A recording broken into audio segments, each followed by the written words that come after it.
What's up, college sports fans? I'm Stucky. I'm Colin Wilson. I'm Mike Calabrese. I'm Maria Marino. I'm Charlie DiSturco, and we're excited that the Big Bets on Campus brand is launching its very own YouTube channel. You'll be able to find every episode of the BBOC podcast, live shows, and other college sports content on this new channel. Not only will the channel be dedicated to betting on college sports, but you'll also be able to find exclusive interviews with former college athletes, College football power rankings, and updates on other topics like the brand new College Football 25 video game series and the ins and outs of the recruiting trail all the way down to the transfer portal.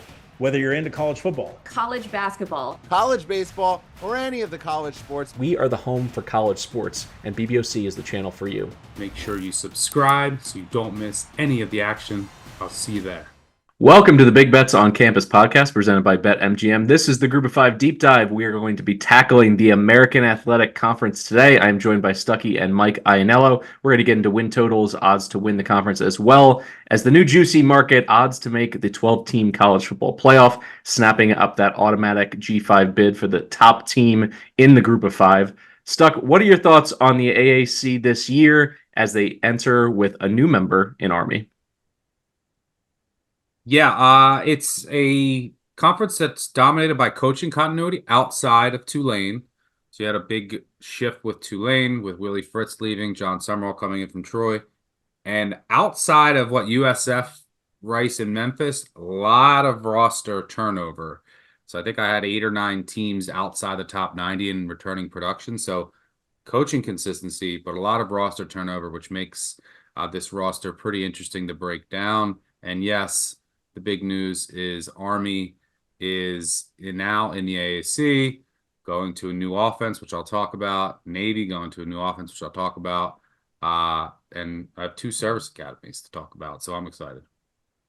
Iannello, what are your thoughts on a conference that has a lot of half teams? There could be some very high-scoring games. A few teams return a lot defensively, but have question marks on offense. This is generally what we get into in the preseason in the G5. You don't have finished products. You have a lot of transfer activity, so it can be difficult to nail down a team's true identity. But are there a few teams right away that you're excited to discuss? Yeah, for sure. I'm very, very excited about this conference. I think, the American is typically viewed as the best G5 conference. That's why we continually see their top teams get picked off. And I think looking at the American as a whole this year, I think it's very top heavy. I think the bottom is maybe worse than it's been in a few years, but I think the top is very good. And I'm very curious to see. I think you have, 4 or 5 teams you can make a legitimate college football playoff argument for. And I'm sure from a power rating perspective, they're probably the top, 4 of the top maybe 8 G5 teams across the board. The question I think for this conference is just, can one of them separate or will they cannibalize each other? And because that to me is the path, is you got to beat the other 3 or 4 to come out unscathed. Will those top 4 teams be able to do that? All right, let's hop into one of the teams that you're talking about in having an opportunity to grab that automatic bid, get to the 12-team college football playoff. Let's start with Memphis. 10-3 last year, 6-2 in the conference. Their win total coming into 2024 set at 9.5. Odds to win the AAC plus 210. Odds to make the college football playoff 11-2. This offense, if everything goes right, they'll threaten 40 points a game every time out. They bring back senior passer Seth Hennigan. They rank 29th in returning production offensively. Rock Taylor, Demir Blancumsey combined for 185 targets and 33% of their team's receiving touchdowns last year. So they clearly have a quarterback-receiver connection to lean on. The offensive line is where things get interesting, but I think in a good way. They only return 2 starters, but they have a few key transfers, most notably Jalen Nichols at left tackle from South Carolina. Speaking of South Carolina, they also bring in the Gamecocks' Mario Anderson, who arrives to fill in for the departed Blake Watson at running back. So right away, I'm going to kick this to you, I know, before I finish my full write-up here on the Tigers. Is this a Texas State situation where they have a super dynamic offense and then it's a question of their defense? Or do you think there's going to be enough on the defensive side of the ball? Because in a 4-week stretch from October 28th to November 18th last year, they gave up 42 to North Texas, 50 to South Florida, 38 to Charlotte, and 38 to SMU. Are you bullish on them putting it together on that side of the ball here this fall? I am, and I'm buying the upside with Memphis. I think I trust their offense more than I trust Texas State's, and I do think the defense has room to take a step forward, and I'm bullish enough that they will be able to do that which is why I am buying the upside with Memphis and taking them plus 700 to make the college football playoff. As I mentioned on the Conference USA podcast that we did with Colin Wilson, that should already be out. If you guys listen to that, I said my kind of way to fade Liberty was pick two other G5 teams, whether you want to go Boise, App State, Stuckey wants JMU. I'm taking Boise State and Memphis to make the playoffs, and that's my way of fading Liberty. You mentioned it. They bring back Seth Hennigan. He might be one of the best quarterbacks in the G5, or he's probably the best quarterback in the G5. 4 seasons as a starter. He's thrown for over 10,000 yards, 79 touchdowns, 25 interceptions. Top two leading receivers are back. You mentioned they bring in Mario Williams from South Carolina. When we do these pods, we talk about, all these Power 5 drop downs a lot of the times, and you're banking on the talent. No, he was the Gamecocks starting running back. He was their leading rusher. And now he's coming to Memphis, veteran offensive line. The offense is going to hum. They're already sixth in the country. They'll probably be even better this year. Yes, the defense has to get better. They have to take a step forward. Chandler Martin back at linebacker. He led the team in tackles, sacks, fumbles. He does it all. They need to get a better pass rush. That'll help out the secondary. That's the key to this team to me is, can they find some way to generate a pass rush? Because if the defense is just average, they're going to win they should win the American, which is why I'm betting on the upside, where if the defense takes a step forward, I think they cruise. I like them plus 700 to make the playoff. I think the winner of the American is going to be in a favorable spot from the committee to jump a Liberty team. So yeah, give me Memphis to make the playoff. 124th in pass defense last year, 131st in tackling per Pro Football Focus. And my major issue here in terms of their upside to win double-digit games to get to the playoff is they have a bunch of offenses that could expose them that they have to go to. Roadies at Florida State, South Florida, UTSA, and Tulane. Let me bring you in here, Stuck. What are your thoughts overall on the Tigers to break through and to be the class of the G5? Yeah, they have a really high floor because they should go 7-0 at home. But then, as you mentioned, they have UTSA, USF, Tulane at home, in addition to Florida State. There is some potential regression that I'm worried about, just close game regression. Last year, if you look, they went 4-2 in one-possession games. It was really 4-0. They scored garbage touchdowns against Missouri and SMU to make those one-score games. Five of their wins last year. So they beat Bethune-Cookman, Ark State week 2 when Butch Jones was still crying, UAB and Temple, who cares? Their other 5 wins last year, Navy by 4. Navy had a chance to win that game, and Navy was dreadful last year. Boise by 3. They had a blocked field goal to take the lead in that game. Boise should have won. North Texas by 3. Scored a touchdown with 9 seconds left to win that game from the 36-yard line. USF by 9, 59-50. And then Charlotte by 6 in overtime. They trailed by 10 late. They won all 5 of those games. They were minus 50 total net yards, and they went 5-0. So yeah, it all comes down to the defense. Now, what do they have this year, and what will they have going forward that makes them an extremely intriguing group of 5 team? Money. They got all the money. $220 million stadium renovation coming. By the way, it's going to look ugly during this year. I think it'll be ready by 2026. And then they got the FedEx money, $25 million over 5 years. That's huge. So what does that lead to? Brought in 29 transfers, 11 of which started last year at the FBS level. So, you bring in a guy like Herring who started at Tennessee at linebacker. That's the strength of the defense. So I think that in this new scheme that they're going to be running, they're going to be a little more reliant on the linebacker position. I know I mentioned Martin and Herring at linebacker. That's a really good foundation. You bring in Grimes from Oklahoma. You bring in a couple power 4 defensive backs. So I think that there is upside for this unit to get a bit better, and they're going to need to be in order to get through that road gauntlet. If you're talking about the upside of making the college football playoff, because the offense should be awesome, assuming Hennigan stays healthy. There's no quarterback depth here. I do want to watch the offensive line. It's something I want to watch early because there's likely going to be 5 new guys in 5 new spots this year. So I project 8.9. Win total is over 9.5 juiced. Yeah, it's 9.5 juiced to the under. So I'm pretty close, but they are my pick to win the league. If you're not going with Memphis, then perhaps we can talk a few listeners into Tulane. 11-3 last year, 8-0 in the AAC. Their win total at 7.5 or 8 out on the market, plus 370 to win the conference, 11-1 to make the college football playoff. Willie Fritz, went 15-1 in his last 16 regular season AAC games. He departs an absolute legend. He's replaced by a rising star in John Summerall, who went 23-4 in 2 years at Troy. It's a reunion of sorts for Summerall, who was a co-DC at Tulane from 2012 to 2014 with the Green Wave. All right, let's get into personnel here. Michael Pratt gone. But what's interesting is, because of injuries and some play calling issues, he was just really good, not elite last year. They didn't need him to be. He didn't have the same performances he did en route to that Cotton Bowl victory over USC. You know who was elite last year, though? Mekhi Hughes, who is back. He had close to 1,400 rushing yards last season. Plus, they returned 3 starters on the offensive line. They welcome in a blue chip quarterback in Ty Thompson. And if their offensive coordinator, Joe Craddock, could turn Gunnar Watson into a great G5 quarterback, I believe wholeheartedly he can do it with Thompson. Mario Williams from USC, Shaz Preston from Alabama really help them on the perimeter at wide receiver. They get them both out of the portal. Lots to like on offense.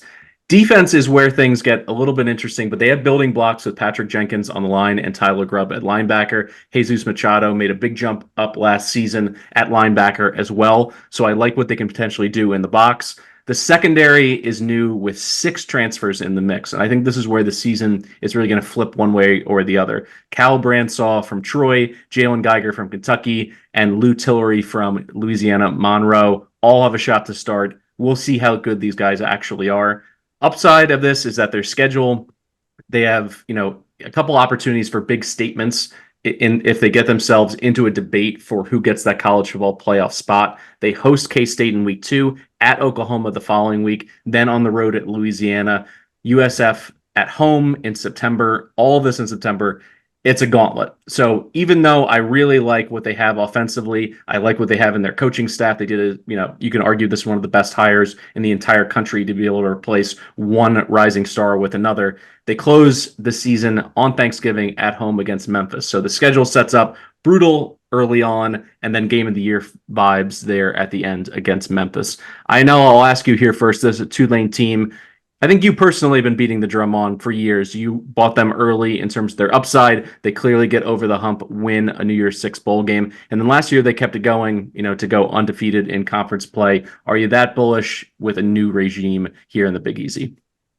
I am bullish. I think, you kind of, to me, summed it up perfectly. And I'm sure this will be the theme for the next, 15 minutes is just these top 4 teams to me are so hard to dissect, and you're nitpicking and kind of guessing to a degree. And it's kind of like they all have flaws, they all have strengths, they all have high floors.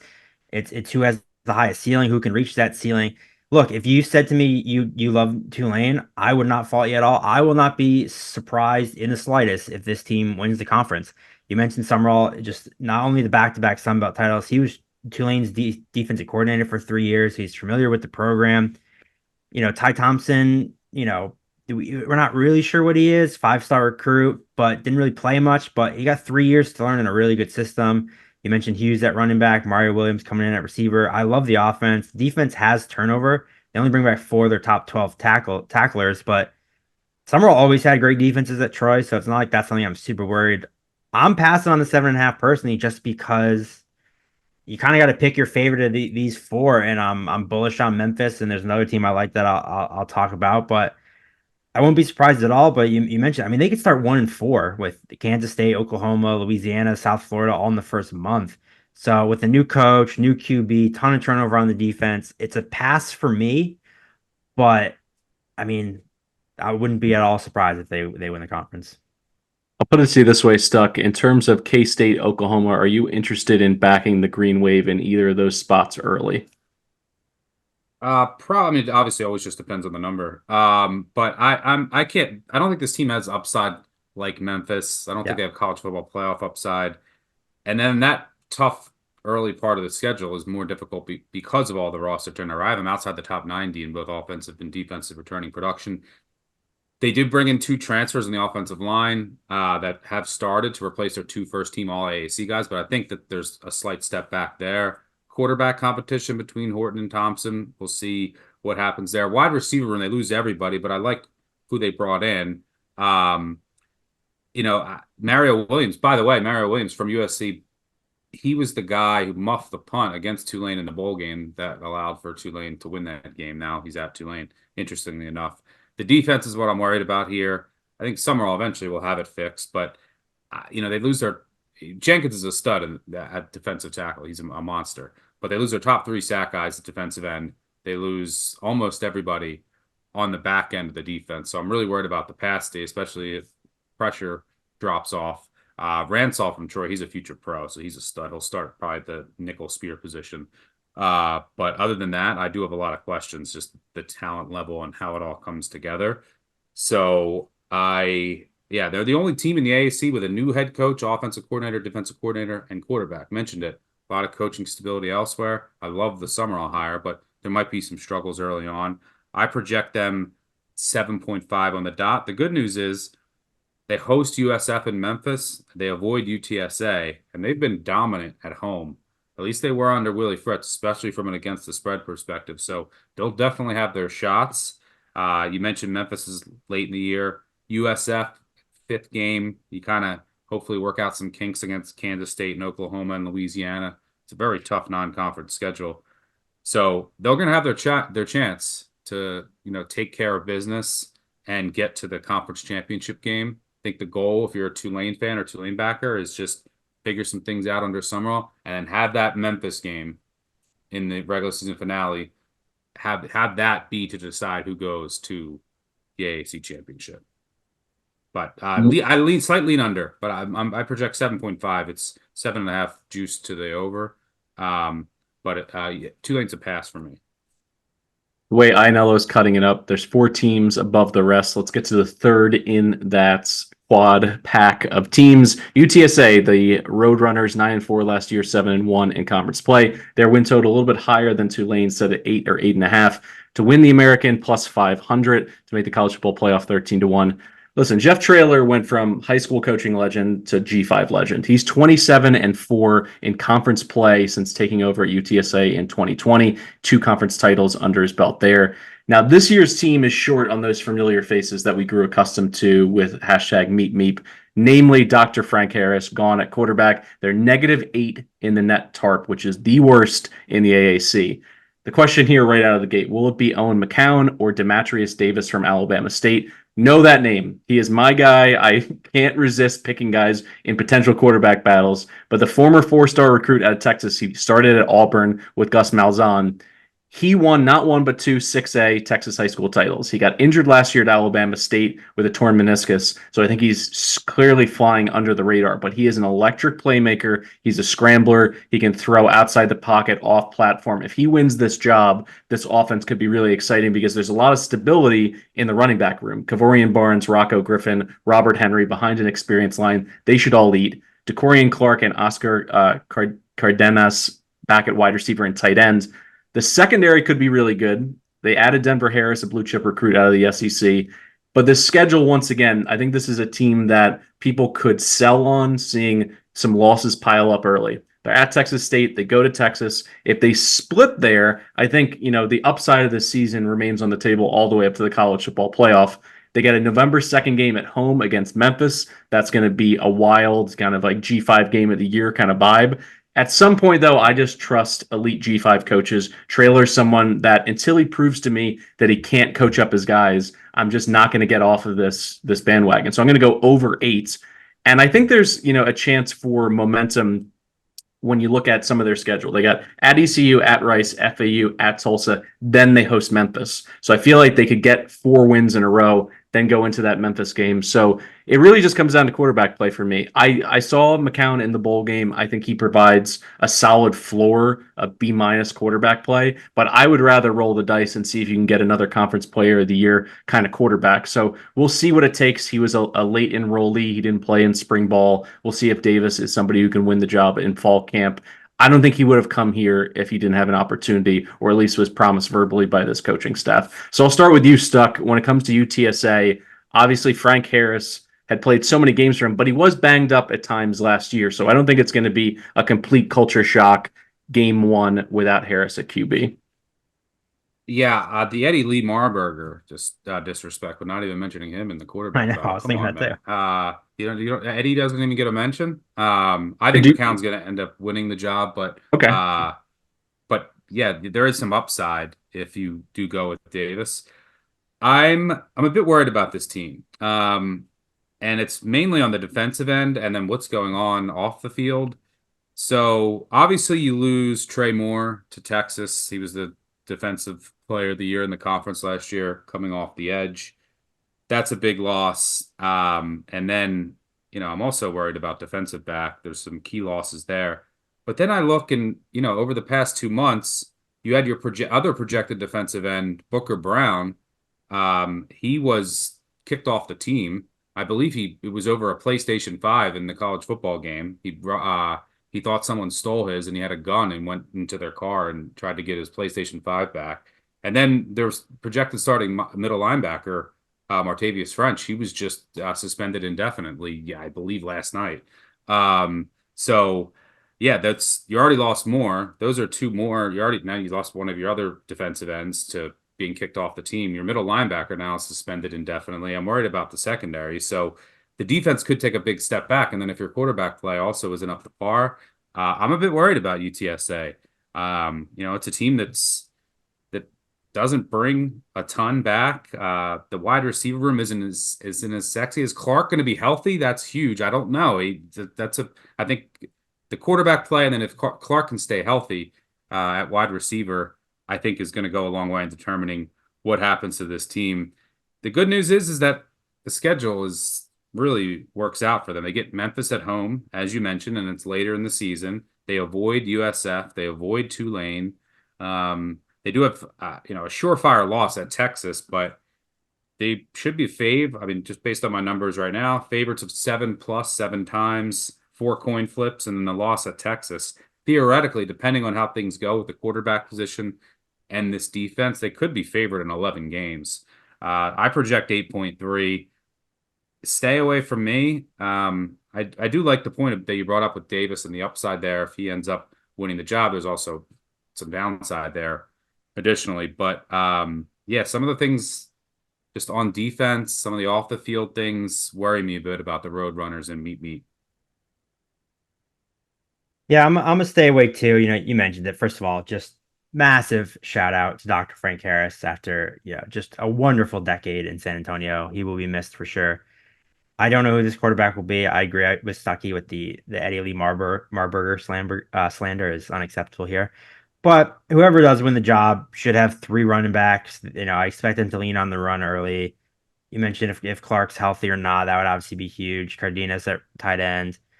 You guys, Stuckey mentioned Trey Moore going to Texas, which is a big loss from a talent perspective, but safety Rashad Wisdom has been the heart and soul of this team for at least the last 4 years. He was basically the Dr. Frank Harris of this defense, where I think losing him in that secondary is massive. He did everything. He was such a leader for them on and off the field.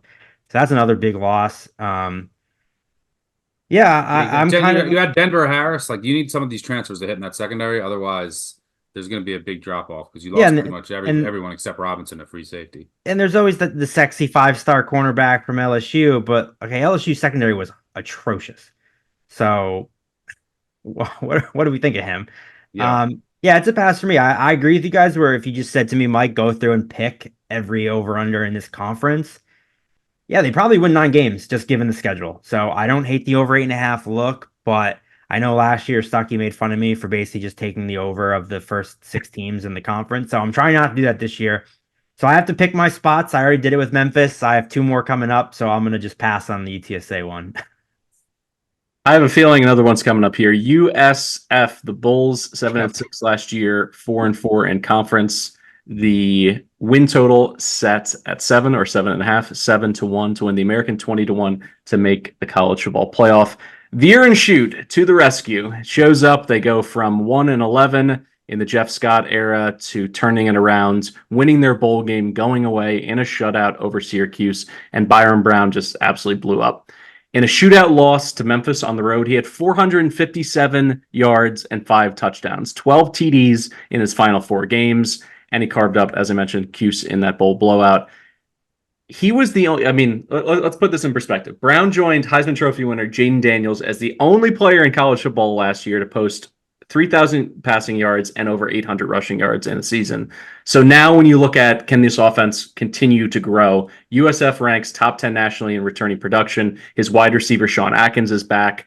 Naquan Wright and Bowling Green transfer Teron Keith should split carries. 3 or 4 starters on the line, depending on what your threshold for starts are. So all of it is there for it to pop. Defensively, they have experience on all 3 levels. Tackle Rashad Cheney, linebacker DJ Gordon IV, corners Amarius Brown and Tavin Ward.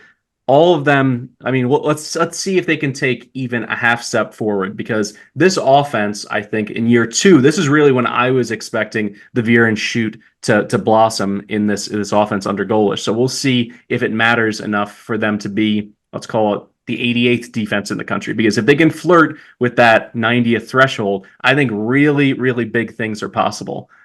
But we know the defensive coordinator, Todd Orlando, he's going to go for broke. He's going to blitz. He's going to hope for havoc. They cracked the top 50 in havoc last year. They took it away 24 times, which was 13th in the country. They just need more of that. So when I look at the schedule for all of that potential upside, at Alabama, that's a loss. We'll call the game against the Miami Hurricanes a loss, at Tulane, all before the end of September. So selfishly, what I'm hoping is that they go 0 in that 3 stretch, and that the weekly against the spread numbers start to come down a little bit, and then I can start hammering them when they get into conference play in earnest, because then they got Memphis at home on October 11th, but they could easily win their final 6 games. UAB, at FAU, Navy, at Charlotte, Tulsa, at Rice. This happened last year with San Jose State, where I was like, they're winning out in the regular season. I smell something very similar cooking here. So like I said, selfishly, maybe a fade job on the Bulls early, and then just ride them, roll those winnings over week to week, because I think they're going to steamroll some of these teams that have a lot of questions on the defensive side of the ball, where the Bulls have every single answer to the test. What do you think, Ainello? Yeah, this is the other team I'm super bullish on. I love over 7.5. And I mentioned I'm taking Memphis to make the playoff at plus 750. I'm also betting South Florida to win the American at plus 650 as kind of a hedge opportunity for that Memphis if the defense doesn't click. It's kind of the same argument with South Florida, and I'm just betting one of these 2 defenses will improve. And I'm really just betting on the upside with these 2 offenses. And you're getting South Florida at a great number at plus 650. You mentioned it. The offense is going to cook. Not only do you see what this offense did when Alex Golish came over from Tennessee, we also saw the Tennessee offense take a massive step back. And I think, sure, that's because Joe Milton stinks, but they also lost their offensive coordinator. Byron Brown, 3,000 passing yards, 800 rushing yards, Naquan Wright back at running back. You mentioned the top 2 receivers. I was going to go Byron Brown for the My Guy award, but instead I'm going to go with his receiver, Sean Atkins, who, Brown's a little too obvious, but Sean Atkins was his leading receiver from last year. He should have another monster year. He had 92 catches, second in the conference, over 1,000 yards, 7 touchdowns. On 120 targets, he had just 5 drops all season. He averaged 11.4 yards per reception as a slot receiver, and he led the conference in missed tackles forced.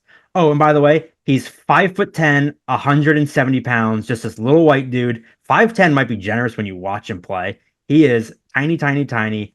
He's awesome. He is so much fun to watch. So I love Atkins and Simmons for their 5 offensive liner back. This offense should roll out of bed and outscore 8 of its opponents.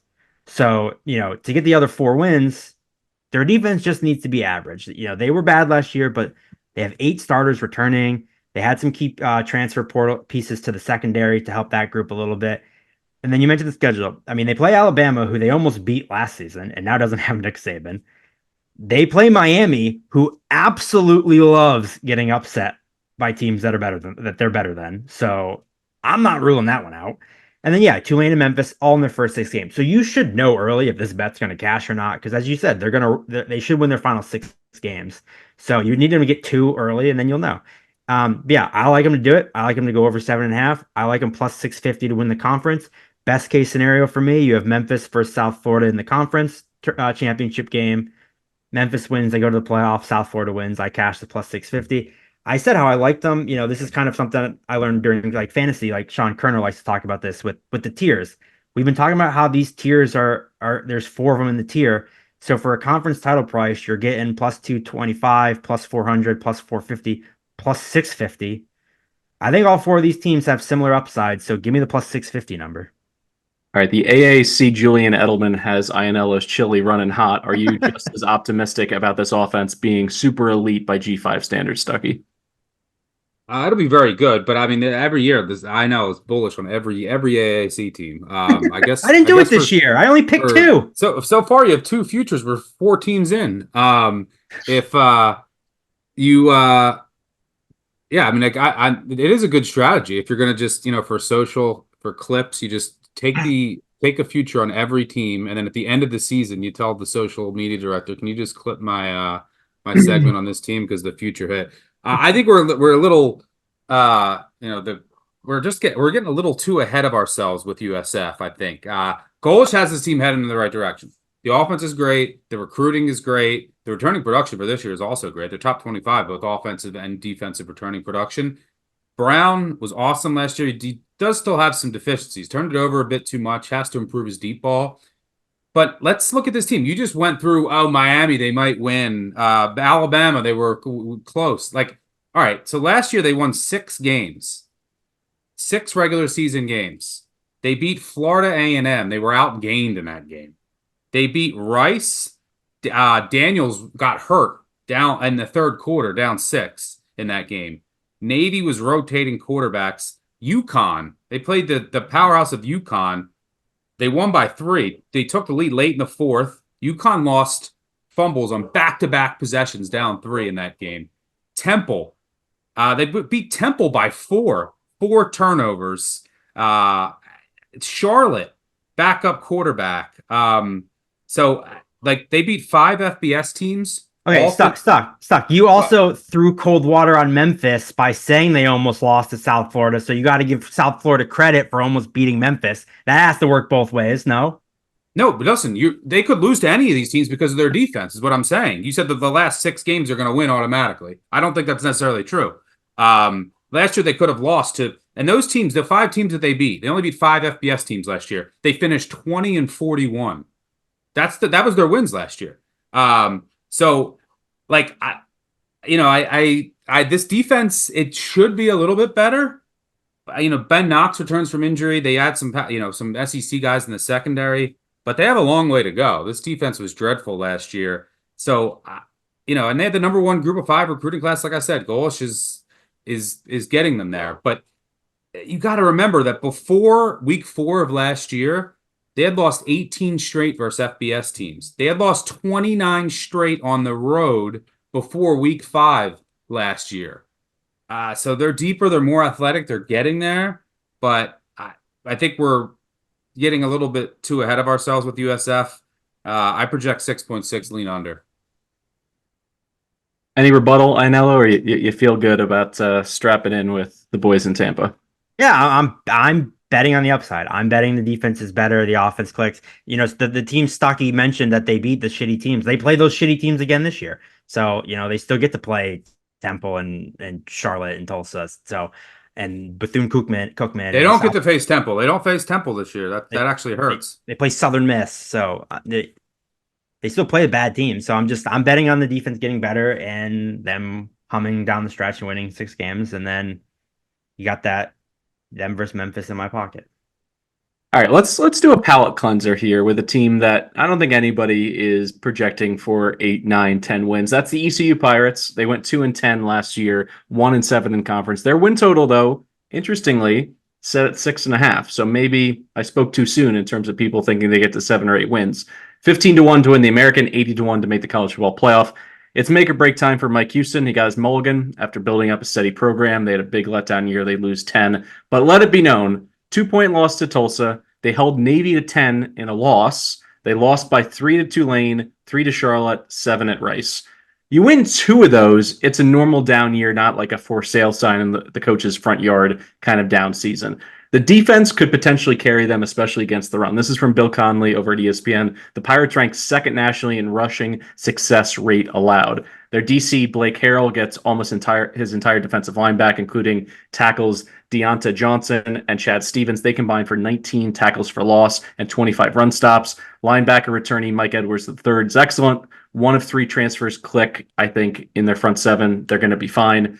The question, though, at quarterback, Can Jake Garcia or Michigan State's Caden Hauser be the guy? Whoever it is, they need to reverse what happened last year because it was a putrid offense. They had no pop. They couldn't get explosive plays, and that obviously cost them in multiple close losses. Because of their defense and because of the question marks on offense, just on a week-to-week basis, this is a team that I'm always going to investigate their total, look to play them under. I also lean under on 6.5. I do think that this is a quality coaching staff led by a guy who's won a lot of games for ECU. And last year, I think they just, they had a bum rap. I think they were much closer to a 4-8 team than a 2-10 team. That being said, 6.5, I think, is too much on the bounce back given their question marks on offense. I'll go to you first, Stuck, in terms of what you're seeing here. Yeah, I lean over here. I project 6.9. It's a much easier schedule than last year. Want to see how the quarterback battle plays out. You got a couple of Power 4 guys battling out. Do you have a preference about who wins it? It would have a potential higher ceiling. I think no. I mean, I'm pretty close on it, but I just wanted to read more about both, read how the battle goes. I think I would prefer Hauser. Just from things that I've been hearing recently. But I thought going in, I was going to want Garcia. So anyway, it's a different Garcia. Last year it was Flynn and Garcia, and neither of them could complete a pass. 7 touchdowns, 14 interceptions last year. This offense was dreadful. They only averaged 17 points per game last year. You mentioned it. They lost 3 games where they didn't allow more than 13 points. So the D was good despite always being on the field. So if the offense can just get a little bit better, then that'll help out the defense. The worst success rate in FBS last year. So the D is going to be good against the run again, which is important against the bottom half of the league. You're going to play Army, and you're going to play some other teams that want to run the ball. You also play Navy, you play Charlotte. So I think that one lockdown corner. I want to see what happens with the other corner spot. Safety Nash playing some cornerback in camp, which worries me a bit. But they're going to be making a change on offense, going more fast-paced. You have a guy from Ole Miss. It's going to be more air raid-ish. So it's a big jump from where the offense looked last year. Got to find a new quarterback. So I lean over 6.5. If you're going to take a flyer in the AAC, I think it's with ECU. If you can find, I would prefer a 20-1. But the schedule sets up really well. And then you're just buying that one of these Power 4 quarterbacks hits. The defense, you lose a couple important starters, especially on the back end. But, they should still be pretty solid. Can the offense get just any better? You have a coordinator change. The quarterback play can't get any worse. So I lean over, but probably staying away. They only have one. If you look at their schedule, they have, we would say, one unwinnable game, which is at Liberty, which it's not totally unwinnable. Their schedule is super easy, but in their final 6 games, I have them, 3 coin flips, favored by a touchdown twice, favored by 2 touchdowns. So if they can hit the ground running, it's Norfolk at ODU before that App State game. And they host UTSA. The schedule is extremely easy. They play the 5 worst in the league. They avoid Memphis, Tulane, and USF, and they host UTSA from the top 4. Can't get much easier than that in the AAC. So I'm a little bullish on ECU this year. Can they just get anything on offense? Just absolutely anemic last year. I mentioned at the top that there's half teams littered across this conference. This is one of the half teams where clearly they bring in potentially a top 3 defense in the entire conference. That should be able to carry them. I think Stuck makes a great point. You have time for this offense to gel. There's schematic change. There's personnel changes about who's leading it offensively, a quarterback. Does this team give you any interest, or are you just going to sit back and wait to see, what the month of September looks like, INLO? Yeah, I'll be honest, I think this number is kind of crazy. They were 2-10 last year, and now they have a win total of 6.5. I looked through every team. This is the biggest expected, from a win total perspective, this is the biggest expected jump in the country by far. I went through every win total. This is a 4.5 win increase. I couldn't even find a team that had a 3.5 win increase in the market. So I get it. The defense was great last year, but they returned just 4 starters. So, will they be as good? I'm not sure. The offense was horrific. They, Hauser and Garcia, sure, I have Power 5. Garcia's on his 3rd team. you guys even said, you're like, oh, well, I'm not sure which one gets the job. It's not like they have some transfer that's like, oh my God, they just brought in a 5-win quarterback. John David Baker comes in. He was the co-OC at Ole Miss. So yeah, I think the offense will be better. Yeah, honestly, the 4.5-win increase basically is only comes down to the schedule. You guys said it. They played 5 teams that won at least 9 games last year, including Michigan. Now they avoid Memphis, Tulane, South Florida. Their last 7 games are against teams that missed the bowl. So, like, I understand the number. I get it. I think it's a little crazy, and I just can't get there. So I actually lean under 6.5. I don't necessarily want to play it. I'm wearing my ECU shirt just to show the fans from Greenville that I do love the Pirates. But I just cannot get to this number. Yeah, I mean, I'm hoping they take a big step forward. We used to have so much fun with this team under Holt and Ayler, so I'm rooting for them, but I can't get this to the 6.5. All right, we just talked about a team that their overall record was obscured a little bit because of the schedule. So let's talk about Army. They went 6-6 last year. Their win total set at 5.5, 25-1 to win the conference in year 1, moving up from the independent ranks, 150-1 to make the college football playoff. So for perspective, that's 6-6 year. Last year, they had roadies at UTSA, at Syracuse, BC at home, Troy, at LSU, all by midseason. So no kidding, they got off to an awful start. And then on top of everything else, the gun option didn't work. Drew Thatcher and Matt Drinkle are gone. Cody Worrell is the full-time OC now. So we're back to the traditional triple option look from Army with the quarterback under center. The offensive line returns 5 players who all had some degree of starting experience. And Bryson Daly is back at quarterback as well as Kanye Udo at fullback.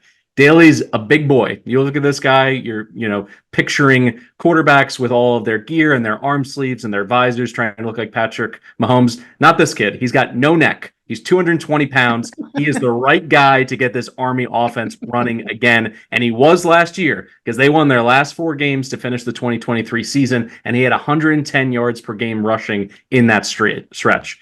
Now, Nate Woody's defense was solid last year because they didn't get gouged by big plays. They finished top 40 in red zone defense. That's their recipe. The issue here is simple. They only returned 3 players who played over 250 snaps last season. But back to the optimism. The schedule sets up for momentum. Lehigh at FIU, Rice, Temple at Tulsa to open the season. No Tulane, no Memphis. That could be very easily a 4-1 start for a team that, if you dial back into October of last year, it looked like everything was falling apart. The offensive, rebuild was not working. So this year, I am bullish on Army. I'm going to go over. I think they get to 6 or 7 wins. I think they're back in a bowl. I think they're running the way a service academy should, and I like Daly a lot at quarterback. Stuck at UTSA at the beginning, Army, Navy, making offensive changes. Navy in a big way we're going to talk about soon in terms of the Delaware wing T, but let's talk about Army right now. What are your thoughts? Yeah, I would also look out for this kid, Jake Rendina, at fullback, who, because they lost a couple bruisers, and he really impressed me in their spring game. So, yeah, last year what they tried to do, they tried to go to a more gun option. They were using zone blocking schemes. They were using a mesh point. The wide receivers were cracking back. It all didn't work. Mainly, you can't run the mesh point. You can't have your wide receivers cracking back if you can't throw the ball. And defenses just didn't respect it. So what is that really doing? So this year they're keeping the zone blocking schemes, which actually worked out well for them. And they're going back to a more traditional under center running attack. And it's going to be what you're used to seeing at Army, which I love. So I think, if Daly can stay healthy, they're going to ask a lot of him. And I think that this offense can give some of the defenses in this conference trouble. There's a couple things that really worry me about. So I never bet Service Academy win totals because I can, they're going to play other Service Academies. They also can win or lose to anybody on their schedule. And I just prefer to bet them on a game-to-game basis, which historically I've been okay at. Now, I'm worried about the secondary, but I look at their schedule. I think Zeno at UAB, and by the way, Army should run wild on UAB, but I think Zeno at UAB is the only quarterback they face that is the same quarterback on his team from last year. And play he's the check down merchant. He'll just throw 5-yard hitches, and Yeah, and he lost Palmer. He lost Palmer too, which is he was like their only deep threat. But yeah, that's dink and dunk city at UAB. But Lehigh has a new quarterback. Rice has a new quarterback. Temple has a new quarterback. Tulsa has a new quarterback. ECU has a new quarterback. Air Force has a new quarterback. North Texas has a new quarterback. Notre Dame has a new quarterback. UTSA has a new quarterback. And Navy. Yeah, the only UAB. So yeah, 11 of their 12 opponents are new quarterbacks. So yeah, I mean, I would lean over. I like what they're doing. They'd lose a lot, but this is a team that always reloads. Like, when you look at an Army, when you look at the service academies, you say, oh, they don't have much returning production, especially like, and on the offensive line. Usually they have like upperclassmen that are ready to step in. So the returning production numbers aren't as important as they are for some other teams when you're talking about service academies. And yeah, the schedule is easy, but I will say it's definitely worth mentioning because I have them like 7 coin flip games. Their road league games are FAU, Temple, Tulsa, and North Texas. It's pretty easy. But then they avoid Memphis, USF, and Tulane. But I will say their schedule is significantly harder than it has been, right? When they weren't in a league, their schedule was very, very easy. And you're talking about like a couple games against Bucknell and UMass and a couple other non-FBS teams. So their schedule is definitely harder than it has been. So how can they hold up? Can Daly hold up? Can their offensive line stay healthy? That's some of the things that do concern me a bit. And then the last thing is the kicking game. It's probably, I just said they have 7 coin flips. They can beat or lose to anybody. Their kicking in the spring game was an absolute abomination. I don't think they went 0 of 8 or something, missing from like 30 yards and, an absolute mess. They lose a really good kicker and punter. So I'm very worried there that could flip a couple games, but, excited for this Army traditional option to be back with some more zone blocking. And, yeah, I'll be looking forward to betting them or maybe fading them sometimes, many times throughout the season. Pass for me. Yeah, I have, listened to this pod. No, I have fully admitted I'm just not good at like guessing and kind of breaking down service academies. I said, the disrespect. Well, figuring out service The academies, deep research. I mean, listen, both of us watched some of that spring game. I agree. The field goal kicking is a big problem, Stuck. It is something that will keep me up at night because they want to shrink games down. They want it to be a one possession. They want to go ahead and win close games. So to give away points, to not feel confident at the end of the games, to rely on a kicker even inside of 35 yards is a problem. Sorry. and predicting, analyzing, like they turn every game into a coin flip. So like it's impossible. I've always just really struggled finding edges on service academies because they tend to eliminate the edges just with the way they play. So yeah, I'll say the same thing with Navy. I really don't have a strong feel for this team. They're hard to figure out. The switching on offense. I will say you mentioned the schedule. That's the one kind of you do like an over. Like you look last year, they were 5-0 when holding teams under 155 rushing yards, and 1-6 when they didn't. So when you take a look at the schedule, where other than Navy and Air Force, like where are the rushing offenses you're afraid of? Because that's where they got burned last year. They don't play a good rushing offense basically until Air Force in November. So if you do like the over, that's kind of where I'd point you to. But I also think when you look at the market's telling you this team's going 6-6. I mean, you have BetMGM has 6.5 juiced -185 to the under. There's other books that have over 5.5 super juiced. So it's also just a hard team to bet because you kind of have to go 1 or 2 wins outside of the bell curve here. The books are kind of telling you that Army's going to go 6-6. So that's another thing that you got to lay a lot of juice depending on which side you want to go on. So I'm just, it's a pass for me too.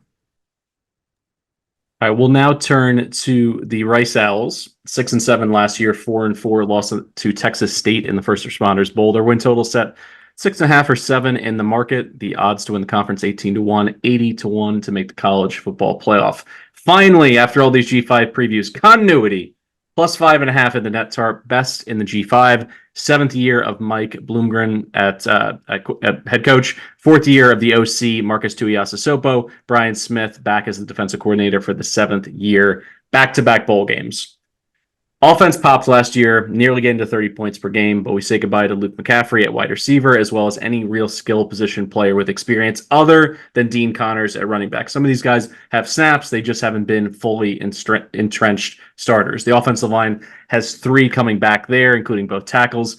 The headline here for the offense, E.J. Warner in at quarterback, more than 6,000 career passing yards. He put Temple on his back. He was all that they had offensively. Think about this. In his last 5 starts at Temple, he averaged 362 passing yards per game with 16 touchdowns. So he did everything for them. They do not need him to be a one-man show and to throw it 45 times with this offensive line and Dean Connors. The defense has 7 starters back with experience at all 3 levels of the defense. One of the top, in terms of G5 experience returning on that side of the ball. Totally reasonable to project them to be a top 75 defense if it all goes right. And the schedule's workable without any pockets of surefire losses. At Houston, a month later at Tulane, 3 weeks after that at Memphis, and they close the year at home against USF. I'll start here with you, Stuckey, in terms of the Owls. I know that what they did last year with Daniels, I felt like they were close. He gets hurt in some of those games. They don't quite get over the hump in terms of getting to 8 or 9 wins for a season that potentially had that written all over it. Maybe one of the best in Rice football since the Jared Diller days. I've gone back and forth on this, so I am going to need your help in terms of where you have them slotted in your projection, because with so much coming back, if EJ Warner pops, shouldn't this be a sleeper to potentially get to the AAC title game? Yeah, I mean, I don't think they have the upside there. This is a team, they've been so predictable. If you remove COVID since Bloomgren got there, remove the COVID year, they've in 7 consecutive years, they went, or the last 6, they went 1, 2, 3, 4, 5, and then last year won 6 games. They've literally gone up in 1 win every single year. So that would lead you to believe this year they win 7, which the win total is over 6.5 juice to the over. I project 6.9, so I'm there. You mentioned it. They do their non-con's very easy, and they bring back a lot. I mean, they play Sam Houston, Texas Southern, and UConn, and then at Houston, who they beat last year in the non-con. But in league play, I think what limits their upside is they don't get Tulsa or Temple, and they face the top 4 in the league. So I mean, you mentioned at Memphis. I don't think they're winning that game. They play UTSA as well. Then they're at Tulane after that. So I can't see them, their finale is USF. I think that their win total probably comes down to their final 2 games at UAB and home against USF, which are close to coin flip games, in my opinion. And can Connor stay healthy? Can the defensive line stay healthy? Because depth is really questionable there. Warner comes in, you lose Daniels, Warner comes in, liked Warner at Temple. He didn't have much to work with. We'll get to the Owls in a minute.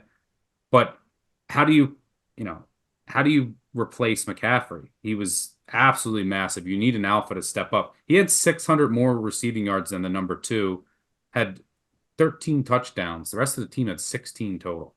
So, I project 6.9, so I'm pretty close to market here. It's a lot of winnable games on this schedule. I think they have a pretty low floor, or I should say a pretty high floor. But, I want to see I left tackle, defensive tackle, alpha wide receiver, cornerback number 2, some of the questions I have for this team. But I project 6.9.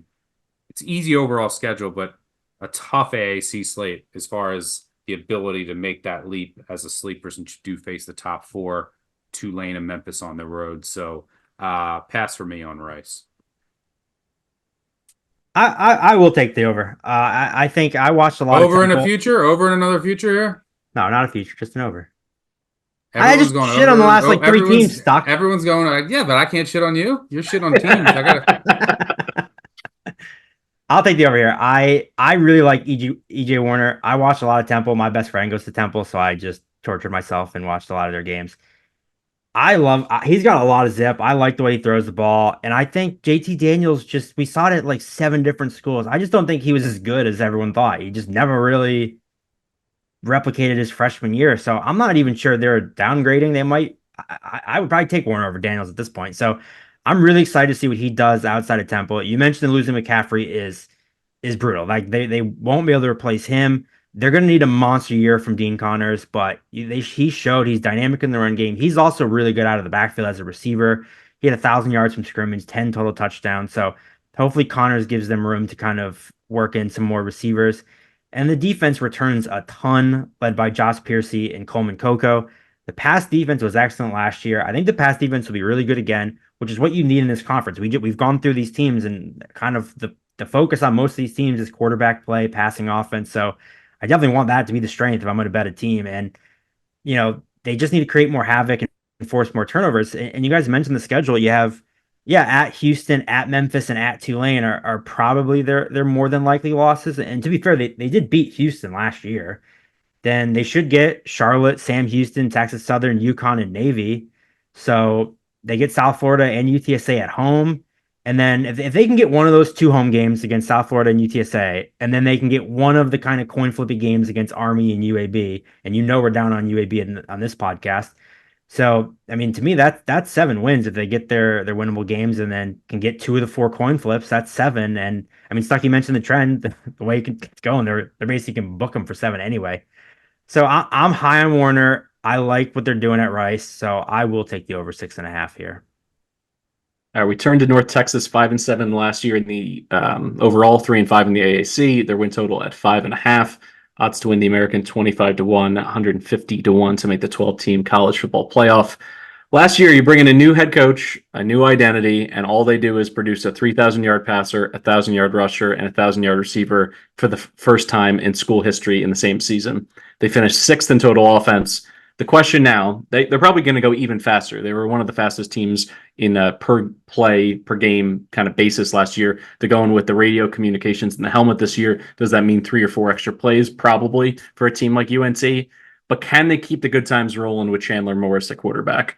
He should fit given his air raid history, but lots of injuries and not meeting expectations in the past for him. And Chandler Rogers played at such a high level. It's a shame that they lose him. He had the offense humming. Now, defensively, I mentioned it before, half teams all over the place in the AAC. This defense was as bad as their offense was good. Yes, 6 starters are back, but do I really care? Because they gave up 476 yards per game. They went heavy in the portal to address the secondary, scored a few big names, including Asheem Young from Ole Miss to play their star position. We talk a lot about not wasting home games on winnable spots. Well, this schedule kind of sets up in the right way for the Mean Green. They're at Texas Tech, they're at Memphis, at UTSA. That's fine. They're going to save their home games for games that they can win. When you look at this, if you want to play, if they get that win early against South Alabama, which is when you want to play the Jags, here are their winnables: against Stephen F. Austin, against Tulsa, against Army, against ECU, and at Temple. But the win total is set at 5.5. I think that's just about on my number. If anything, maybe I lean a little bit towards the under because I'm not a huge believer in Morris at quarterback. So that's it for me when it comes to the Mean Green. Like, this offense was a lot of fun. They're my kind of bad, quote unquote, bad G5 team where it's like, if you're going to lose a lot of games, you may as well do it fast, exciting, lots of offense, up and down games. But I think they take a baby step backwards on offense, and they're not taking a major step forward on defense, at least in my opinion. What do you think, Stuck? Yeah, it's I show a tiny bit of value numerically on the under. You mentioned they do face the top 3 in the league, 2 on the road, and at Texas Tech. So if they lose those 4 games, so if you lose at Memphis, if you lose at UTSA, double-digit dog, at Texas Tech, double-digit dog, and you also lose, and then say you lose to Tulane, and then you're a touchdown dog at South Alabama. If you lose those games, those 5 games, can you go 6-1 in the other 7 with that defense? I don't know. That's a tough ask. Now, with their offense, they could pull off an upset. No team in the country was in more one-possession games with 4 minutes left in the game last year than North Texas. They were in a ton. They came up short more often than not, but they're outside the top 100 in overall returning production. It's the Rodgers and Rodgers. It's the Morris and Morris show now on offense. I do agree with you that he's a better fit for this offense than the Briles offense, but can you find a number 1 receiver? You lost Macklin. The offensive line is still a concern to me. Because look, it was the first time in program history that a 3,000-yard passer, 1,000-yard receiver, 1,000-yard rusher, they're all gone. I do believe the secondary will be more talented. I'm not sure that's enough to solve all of their defensive issues.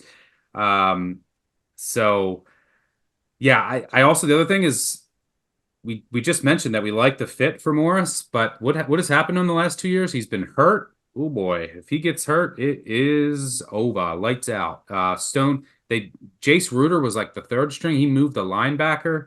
Stone Earl left the program. So your backup, I believe, is a kid, true freshman McCollum, who I think won a state championship, but I don't think he's ready to be the starting quarterback here. So you better hope that offensive line comes together and Morris stays healthy, which he hasn't been able to the last couple of years because there's no backup option here. Yeah, we had the Zion to Zion move at Jacksonville State, and now we go Chandler to Chandler at North Texas.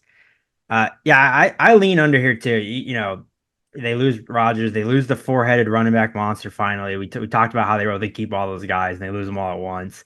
With Oscar Attaway off to South Carolina, Ayo Ajayi going to James Madison. They do bring in Zach Evans from Minnesota to kind of help fill that void at running back, but they're not going to be able to replace Macklin at receiver. He's off to Kentucky. He was so good in this offense. Yeah, the defense will probably be better in the second season, you know, running this 3-3-5 scheme, but they had like the worst offense in the conference. So even if they're a little better, they still have a really long way to go. And then, yeah, you guys mentioned the schedule, you know, South Alabama, Texas Tech, Wyoming, Memphis, Tulane, at UTSA. Like, there's probably 6 losses right there.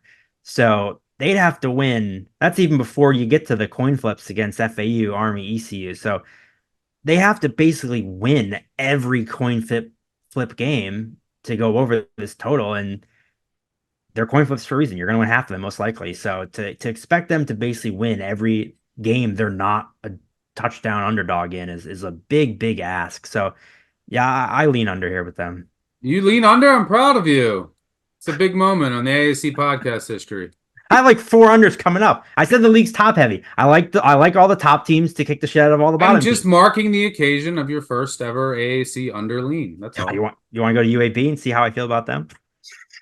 Let's talk about FAU, a team that went 4-8 last year. The Owls 3-5 in conference play. Their win total 6.5. The American 30-1 to win it, 200-1 to make the college football playoff. This offense was supposed to take flight last year for the Owls. The only thing that took flight was LeJontay Wester to go to Colorado to play for Coach Prime. Their starting center returns. That's it. Cam Fancher in at quarterback. Never liked him at Marshall. We can talk about him if you want, but at least I pronounced his name right this year on the preseason episode. He is not somebody who I think is a plug-and-play option. What did you pronounce it as last year? I think Frencher or something like that. Yeah. I accidentally added an extra R in there. Their defense stabilized in the last month of the season. I'll put a tiny positive spin on it, but they have to replace nearly everybody in their secondary. Now, schedule-wise, they avoid Memphis and Tulane, and they have a stretch in Army, FIU, at UConn, Wagner in September. I think that's going to set up some fool's gold. So I'm excited for them to maybe get 3 wins in the month of September, and then for me to hammer against Fancher and company offensively in October. It's difficult for me because I like Herman as a head coach. I think he's just made, unfortunately, we have college football free agency. Who you sign, particularly at the quarterback position, makes such a difference. And if it doesn't hit, and if you don't stay healthy offensively, particularly in G5 land, it can be difficult to keep pace with some of these offenses that can really cook. I think they have issues, but I don't think we're going to see them until October. Ianello, is this an under team for you, or is this a future here in the AAC? No, this is another under team for me. I think we saw last year, I think FAU had a ton of hope going into the year with Tom Herman, who I agree with you, I like as a coach. We had Casey Thompson coming in. Casey Thompson ended up being a disaster. Him and Daniel Richardson are both gone. They turned to Cam Fancher, who his previous coach at Memphis called miserable after the season. So, I mean, he was terrible. 21 touchdowns in 2 seasons at Marshall with 17 interceptions. You mentioned the loss of Wester. They brought in some depth pieces from the portal, but they don't have that stud guy in offense anymore. And I think losing him is huge. He bailed them out so many times last year.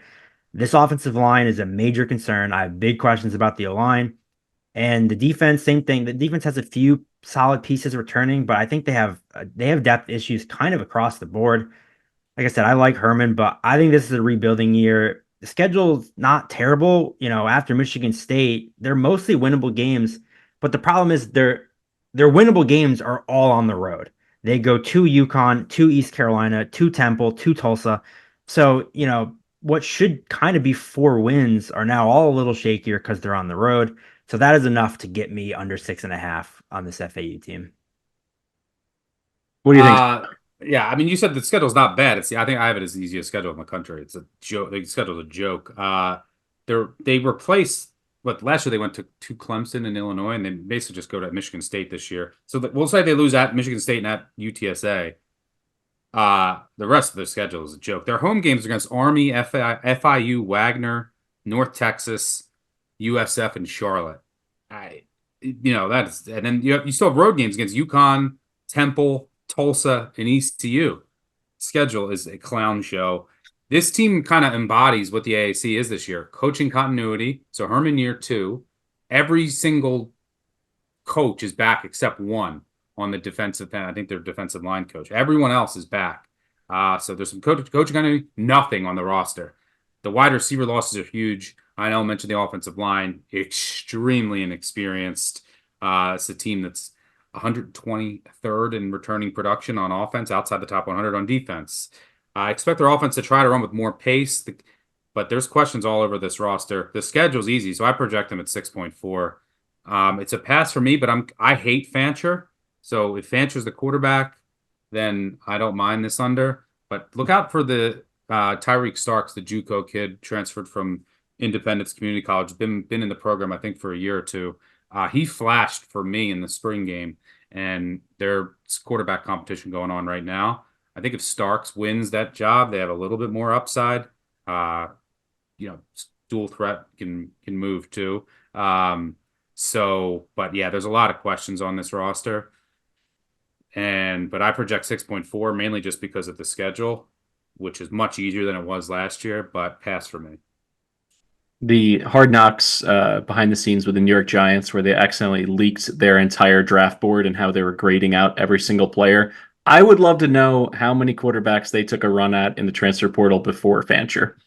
Is it over? Speaking of Hard Knocks, did you watch the Marshall Hard Knocks? It's called Herd Knocks. If anyone out there wants to. Yeah. I have not caught that, but I'm sure that it's probably not all that. Was that where Charles Hoff called Fancher miserable?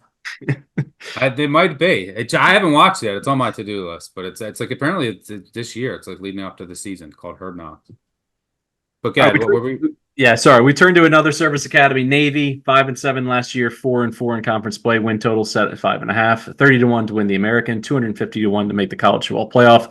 The big headline here is the hiring of Drew Cronick at offensive coordinator.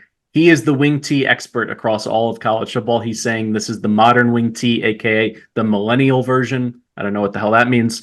Way back in my day, in the early 2000s, when I was at high school, my high school ran this offense. So I can tell you what it's going to be about. It's predicated on misdirection in the running game. You're going to need versatile backs who can hit the hole both inside and outside. They have that in Alex Teska and Eli Heidenreich. They can do that. The line is super experienced. So even though it's a slightly new system and there's going to be more pulling and more misdirection, I think it's important to have guys who have multiple, double-digit starts in their career under their belt. The defense has a chance to take a step forward against the pass with every starter back there in the secondary. We'll see if they can hold up against the run. I think that's the difference maker in this entire season. Nose guard Donald Banyard Jr. is the key, because if they don't fall off a cliff against the run, they finished 33rd there last year, by the way, this could be a top half defense in the AAC, which for a service academy is a big deal. Bucknell, Temple, at UAB, at Air Force, Charlotte in the first half of the season. This is the kind of schedule to be able to get right. Critical, they get 3 or probably 4 wins there if you want to take them over the 5.5, because the back half of the schedule, they got Notre Dame in the Meadowlands, they're at Rice, they're at UCF, Tulane, at ECU before a trip to Maryland for the Army-Navy game there at the ends. I think I'm going to lean over here. I think both of the service academies, they made the right choice. They went back, Army went back to their bread and butter. I think this is the right kind of change in terms of scheme for a service academy. It's not as though they're going to a shotgun or a pistol, or they're trying to use pieces on the perimeter that are just not as talented as everyone else. I think there's an opportunity for them to hit big gash running plays, speed sweeps, counters, all kinds of things that you see more at the high school level. You're going to see that here, but executed absolutely perfectly in this offense because of that offensive line. So I think that they're going to get over 5.5. I'm going to make that an official play. In terms of the schedule, as I mentioned, I'm going to know by the second week of October. They got to get one of those wins at UAB or at Air Force. Air Force obviously rebuilding with a new quarterback. They clearly weren't the same without Larry or last year, so I think they can do it. I figure you guys are probably going to punt on this because it can be difficult in terms of win totals to break down Service Academy teams, but I'm going to put my stake in the sand here and say that they go over. What do you think, Stuck? Yeah, I'm really excited to watch this offense. The wing T, which it's Drew Cronick comes in from Mercer. He has run this offense forever. It's kind of the millennial wing T, the sling T he's calling it. The wing T, Delaware wing T, is the original. It actually started in Maine, but Delaware, University of Delaware ran it for like 50 years. Then it was popularized. The more modern one was popularized at Middle Tennessee State starting in like the late 80s, 90s. And then Gus Malzahn took the shotgun wing T and kind of modernized it even more. So I'm really excited to see, you have a lot of, for the complete football nerds out there, you have like your belly series, your buck series, your down series. You're going to have your QB waggle, which just means two guards pull on a QB boot. So I'm so curious to see how this all comes together, because it's going to be your modern wing T mixed with kind of some spread option. And then also, hey, look, this is a team that knows the triple option. There's going to be some triple options, some mid-veer in there as well. So I'm curious to see how it all comes together. The most important pieces on an offense like this, like you have a wing back, and they're obviously really important. You got to get them. There's good in his offense in Chronics. There's a jet sweep element that's almost in every play. You got to get that right. But the guards are so important. The guards and the fullback. The fullback's going to get most of the carries, but can the guards? They're going to have to be moving a lot. The way that they're trapping and blocking, they have a lot on their plates. I'm not sure if they have the right guards, but you have to be in order to run this type of offense. You got to be a hard-nosed, disciplined team, and that just wants to run into a wall on every play. That's a good thing for Navy. They have that. You got to be super well conditioned too. They have that. So yeah, I'm very curious to see how this all comes together. And this is what Navy should be doing. You have, the wing T is a super old school offense. Now you're bringing it with a more modern flavor. You're trying to create misdirection, pre-snap motion, try to stretch teams out horizontally and take advantage of where the mismatches are and where the space is to run. But it's a good thing because you don't have as much talent as other teams, and all these other teams are now built to stop the spread, to stop RPO and the spread action game. So, hey, look, we're going to come with a more physical style that you're not used to seeing. It's unique. It's hard to prepare for. That's for your advantages. So this is what Navy should be doing. Army going back to what they should be doing.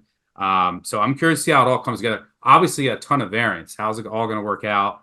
And they only had like 25% of their offense installed in the spring. So I'm just excited to watch it. Again, Service Academy, I can pick out a couple of games and just bet them during the season. So it's passed for me. I project right around 5. And yeah, schedule-wise, they host Memphis, Tulane. It wouldn't surprise me if they won one of those games. But it wouldn't surprise me if they lost anybody. I mean, they could lose to Bucknell in the week 1.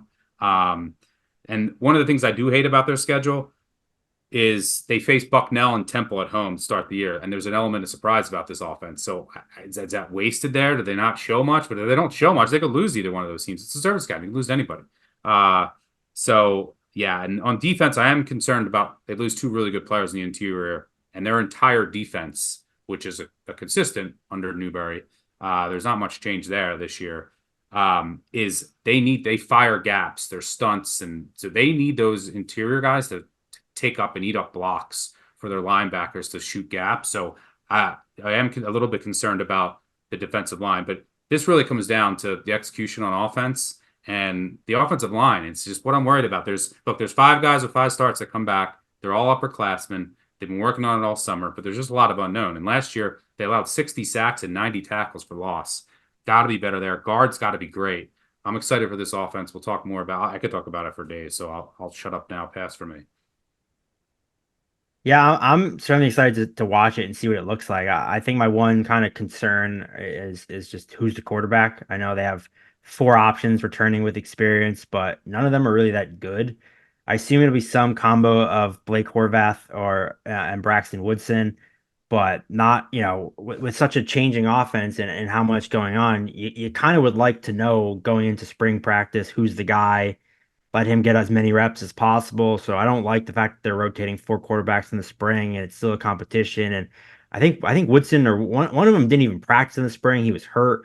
So you kind of have the question of how many reps are they getting on this new offense is a concern. I agree the defense probably be great again, but yeah, they needed to change something. I mean, the offense has been dreadful. I feel like it doesn't get talked about enough just because it is a service academy, but they were 128th in the country in success rate last season.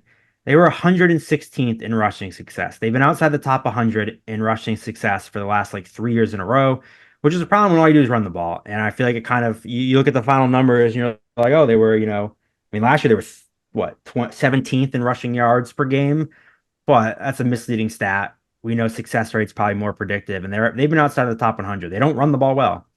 So I'm excited to see what it looks like. I'm excited to watch it. I'm with you, Stuckey, where, 6-6 probably comes down to the Army game. So just watch them throughout the year, see what the offense looks like. And if you want to bet the over, pick a spot or two to do it in and maybe just bet them against Army. But, yeah, the other thing I mentioned, Horvath should be the QB1 from last that I've read from last night. And Woodson is more of a shot. Chronic has run this in the past. You could run your sling T and from the shotgun, which he did at times at Mercer. Woodson's more of a shotgun, wants to throw it more. But I assume as of right now, Horvath is going to be QB1. He's got to stay healthy though. If this offense does get going and is fun, I know Matt Mitchell loves to do the in the Navy drop. We got to get a Dr. Dre, the chronic drop going if he's got this offense humming. Yeah. So I am, and I'll also, just like Army, keep this in mind because these teams want to shorten games. The Navy kicking game, very, very worried about, which could be a disaster. They had a really good kicker that is gone. We go from a team that. Oh, by the way, hold on. I have to say this because sorry to interrupt you. Riley Reithman for Navy is one of the better punters in the country. So that's big for them. If they could find a kicker because they have a really good punter, they want to shorten games. He's literally my guy. There can't a service academy to punter. I had to mention him. So we turn from a team that were just brimming over with optimism all the way down to their punter to a team that we can't wait to just dump on. UAB 4-8 last year under their win total. They went 3-5 in the AAC. Their win total set at 6.5 this year, 30-1 to win the AAC, 250-1 to make the college football playoff.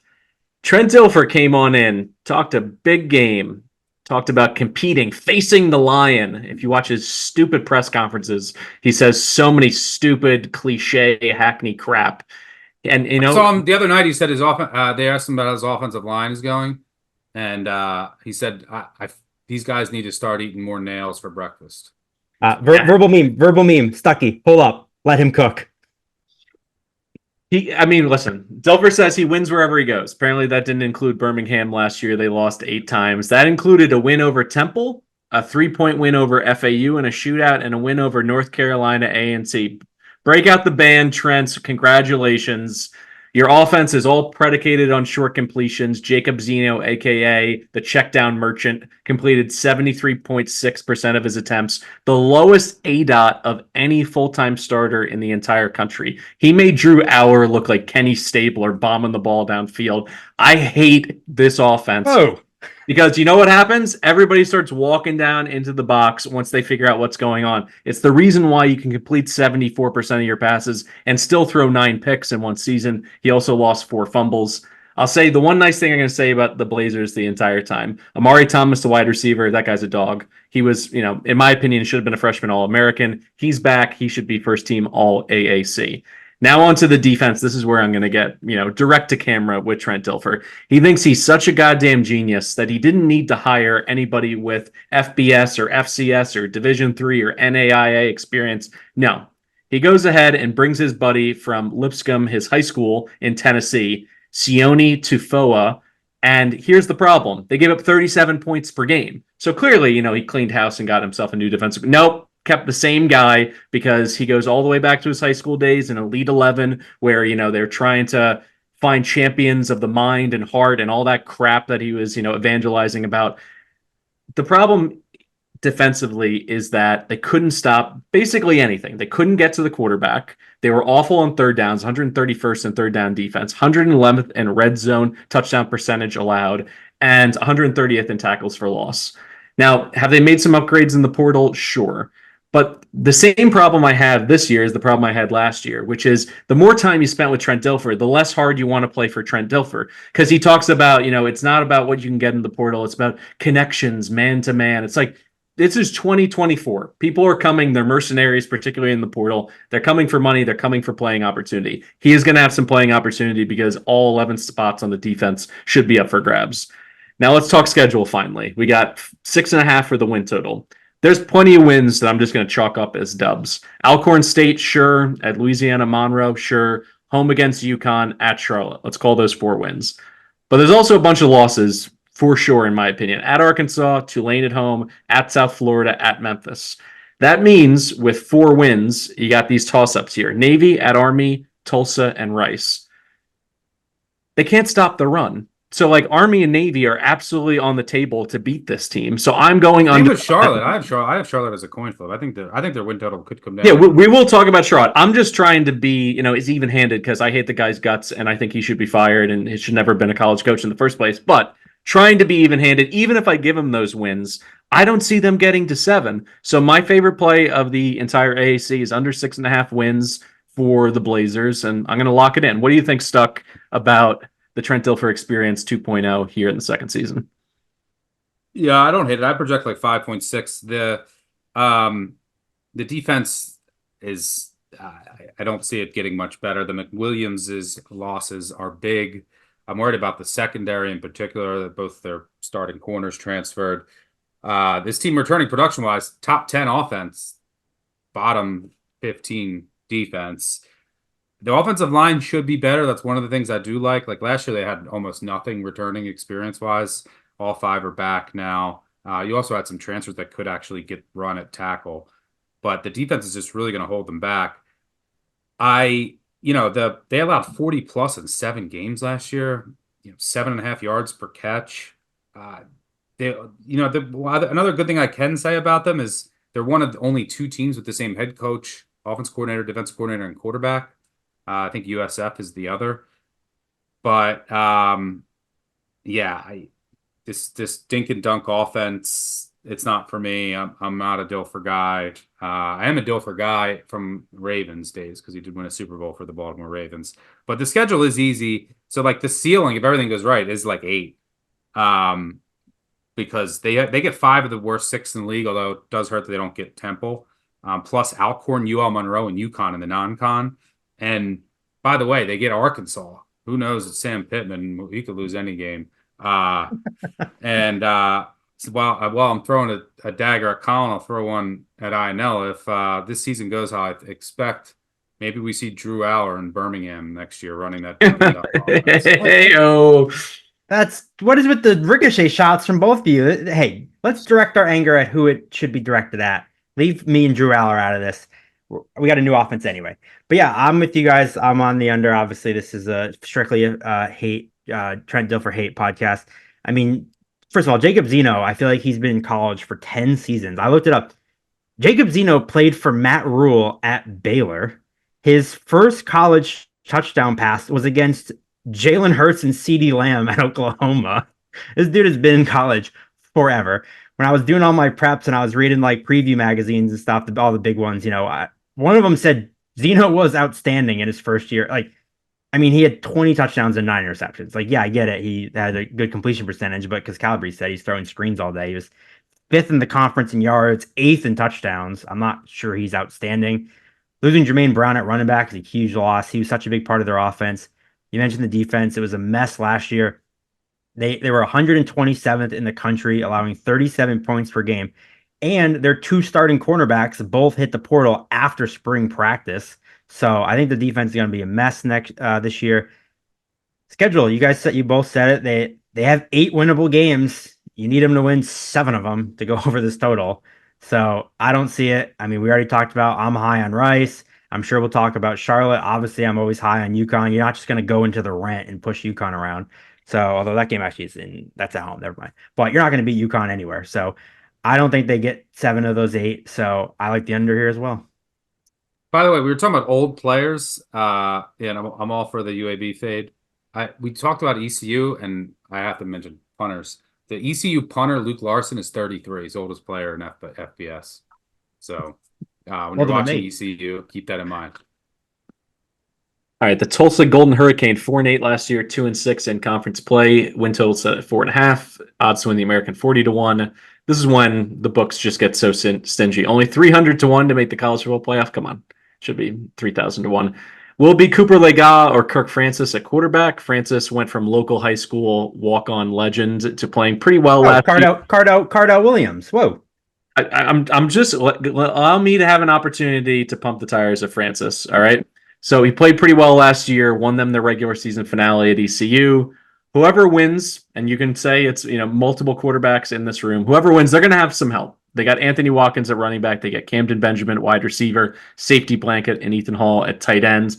And you add in Braden Presley at 5'6", the speedster, transferring in from the Power 4. Major upgrade for them in the offseason. Also, one of the funnier offseason stories, he started playing better when he realized he couldn't see. So they got him some contact lenses, and he's catching more passes. The line is being rebuilt, but they can gain experience early. They get Northwestern State and Arkansas State early, so not defensive powerhouses coming out against them. The defense, absolute. Don't slander Arkansas State. I'm going to slander their defense. They're going to lose that game. I'm just saying they're not going to be living in Tulsa's backfield. Defense train wreck last season. The back end of the defense of the 4-2-5 is almost back, fully intact. Home winners: Northwestern State, maybe FAU, maybe ECU. Coin flip games, I'll say at La Tech, at Temple, Army at home, at UAB because of the Dilfer experience, but it's hard to talk yourself into more than 4 wins. This is a team I was probably the least excited to talk about. This used to be, back in the day when they ported the high-flying Briles Baylor offense up to Tulsa. This could be something you could rely on. Then they had those years with Zaven Collins where they had incredible defensive play. There's just nothing necessarily that's getting me all that excited. I think the quarterback, race should be interesting, should be something to monitor. Maybe one of those guys pops a little bit and they become more middle class in the AAC, but I think that's the absolute ceiling. I'll start with you here, Ainella. You wanted to jump in and talk quarterbacks with the Golden Hurricane. Yeah, you keep leaving out a key member of the quarterback battle. I want to give Cardell Williams some love. Him and Francis both both played as freshmen. They combined for 16 picks. I agree with you. I think Francis is more likely to win the job. He's the better passer, but Williams does at least give them a mobile option. He's dangerous with his legs.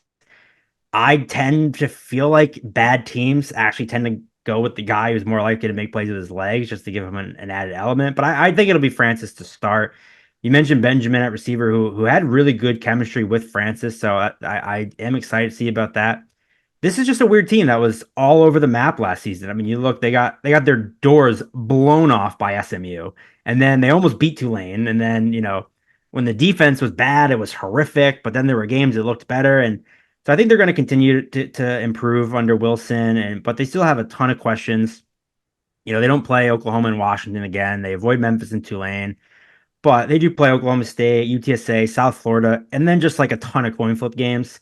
So this is a hard one to me. I think it probably comes down to, I think the win total looks about right. They should win about 4 or 5 of their coin flip games. So it's a pass for me, but I'm very intrigued by what they're doing, and their team I kind of want to have my eye on early just to see kind of what it looks like. What are your numbers telling you, Stuck? It's under or nothing here. Kevin Wilson, I think he's just a bad coach. First of all, he's a dinosaur. He's anti-NIL. So he said he had the number 1 transfer portal class in the country because it was players per NIL dollar spent, and they spent 0. Like you go back to Indiana, he got fired because there was player abuse allegations.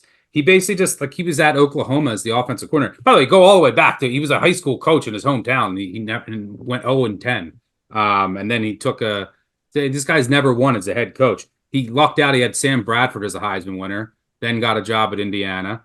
And then he had C.J. Stroud, and then got the head coaching job at as a coordinator again. Got the head coaching job at Tulsa. Uh, yeah, look, the offseason narrative has been Presley got contacts. Their wide receivers are super small, which is very concerning. The offensive line is a major question. The quarterback also. The defense lost everybody. 8 of their 9 top tacklers, although I don't know if you can call them tacklers the way that they tackled last year, so maybe that's a good thing. But yeah, they avoid Memphis and Tulane, and Brendan Presley got contacts. So it's a manageable non-con. So you got 7 or 8 winnable games, but I'm not a believer in Kevin Wilson, the dinosaur. I project 4.2, lean under. All right, let's turn to a team that I'm sure you guys are going to have some more, maybe potentially optimistic takes on. The Charlotte 49ers, 3-9 last year, 2-6 in the AAC. Their win total, a very manageable 3.5, 50-1 to win the conference, 300-1 to make the playoff. Biff's trying it all, man. He had 19 players leave in the portal, brings 20 in through the portal. Max Brown is in from the Florida Gators, trying to revive at times a toothless offense from last year. Biff likes to run his quarterbacks. We know this. Brown had 2,300 rushing yards in 2 seasons as a high school starter, so he's got the legs to be able to do that. Cartavius Norton comes in. He's got Power 4 experience at Iowa State. Could be a quality back. He certainly had a lot of the coaches buzzing in the spring. Biff personally raved about this kid. Despite returning experience, they hammered the portal for receivers. They got some from South Carolina, Middle Tennessee, the JUCO ranks. So all in all, at the skill positions in the quarterback room, this should be an upgrade over last year for the 49ers. Offensive line has really good size, but they're light on experience. So we'll see if they can gel. The defense had moments of quality last year, but they did lose 8 starters. Cornerback Dante Balfour and Prince Bima could challenge for all AAC honors. Who can they beat? Let's just get right down to brass tacks. Gardner-Webb, ECU, UAB all come to Jerry Richardson Stadium. Roadies at Rice, Navy, FAU. That's 6 games right there that they potentially could win. Could they go 4-2 in that stretch? I'll go to you first, Stuck. What do you think? Yeah, I wish that they would move on from their offensive coordinator. I'm not a fan, especially after watching last year. I like that they went and added size in the portal wide receiver because you got Mac back in the slot, and then you needed size, so that's something that they did address. The offensive line is still a question. They only threw for over 200 yards twice last year, 24% on third downs. Like they need to be able to throw the ball some more. And if you're looking for upside, they do lead the AAC in Power 4 scholarship players, former Power 4 scholarship players. So Biff has brought in some talent. I expect the offense to try to throw it deep more this year. Max Brown is definitely an upgrade. I mean, last year they used 5 quarterbacks. It can't get much worse than it was last year. The defense loses a ton, which does worry me. They had 2 really good linebackers. They lost to Power 4 teams in Knight and Hill Green. That worries me. Defensive backfield worries me. And it's a tough schedule for Charlotte. You don't get to face Temple or Kevin Wilson in Tulsa.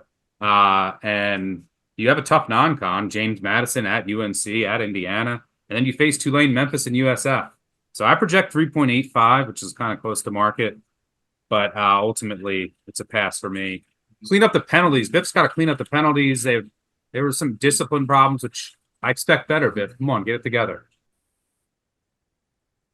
Yeah, Biff's basically doing the opposite of Wilson, where he's just throwing NIL bags. He comes from finance background. I think he's like a millionaire independently of coaching. So he's just throwing money at people. You mentioned Max Brown, I think, is a big upgrade over Ivy and Jones and all these other guys. It's a really solid dual threat option. Gives them he's a better passer and a better runner. So they really upgraded there with him. You mentioned the wide receiver transfers. They also added tackles from Texas A&M, Florida, and Clemson. They bring in a guard from Tennessee, a running back from Iowa State and Michigan. On defense, they definitely had losses, but they bring back Bima and Balfour. They had corners from Boston College, Cincinnati, and Virginia Tech, safeties from Iowa State and Louisville. So they brought, defensive linemen from South Carolina and Miami. So they brought in a ton of talent. And you have to think, the new bodies rebuilding the offensive, defense, and defensive lines should be better than they were last year.